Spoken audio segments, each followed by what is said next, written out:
Harihara Veeramallu July 24న భారీ ఎత్తున విడుదలైన ఈ సినిమా ఇప్పుడు సూపర్ హిట్ టాక్తో దూసుకుపోతుంది. డైరెక్టర్ జ్యోతికృష్ణ దర్శకత్వం వహించిన ఈ పీరియాడిక్ యాక్షన్ డ్రామాలో పవర్ స్టార్ పవన్ కళ్యాణ్ హీరోగా నటించిన సంగతి తెలిసిందే.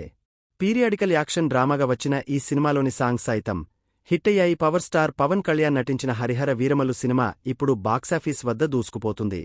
జూలై 24న విడుదలైన ఈ movie block buster hit talk సొంతం చేసుకుంది. మొదటి రోజే ఈ సినిమా బాక్సాఫీస్ వద్ద చారిత్రాత్మకమైన ఓపెనింగ్ చేసింది. భారీ అంచనాల మధ్య విడుదలైన ఈ సినిమా మొత్తం 70 కోట్ల గ్రాస్ వసూలు చేసింది. అంతే.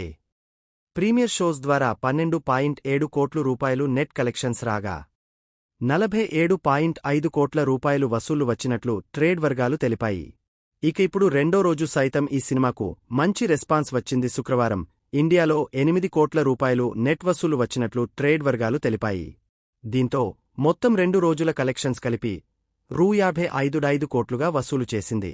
శుక్రవారం తెలుగు రాష్ట్రాల్లో మొత్తం 24.42% ఆక్యుపెన్సీని చూసింది. ఉదయం షోలలో 17.75%తో ప్రారంభించి మధ్యాహ్నం 20.17%, సాయంత్రం 27.21%, రాత్రి షోలలో 32.53% చేరుకుంది. ఇక మహబూబ్ నగర్, హైదరాబాద్, వరంగల్ ప్రాంతాల్లో 45.25%, 31.50%, 28.75% ఆక్యుపెన్సీ సాధించింది. ఇక ఈ వీకెండ్ శని, ఆదివారాల్లో కలెక్షన్స్ మరింత పుంజుకునే అవకాశం ఉంది. తెలుగుతో పాటు హిందీ, తమిళం, వరంగల్, కన్నడలో విడుదలైన ఈ సినిమాకు అన్ని వర్గాల నుంచి రెస్పాన్స్ ఎక్కువగానే వస్తుంది. ఈ సినిమాలో పవన్ కళ్యాణ్, నిధి అగర్వాల్ జంటగా నటించగా సత్యరాజ్, నర్గీస్ ఫక్రీ, నోరా ఫతేహి, సునీల్ కీలక పాత్రలు పోషించారు. ఇందులో దివంగత నటుడు కోట శ్రీనివాసరావు కాసేపు కనిపించారు.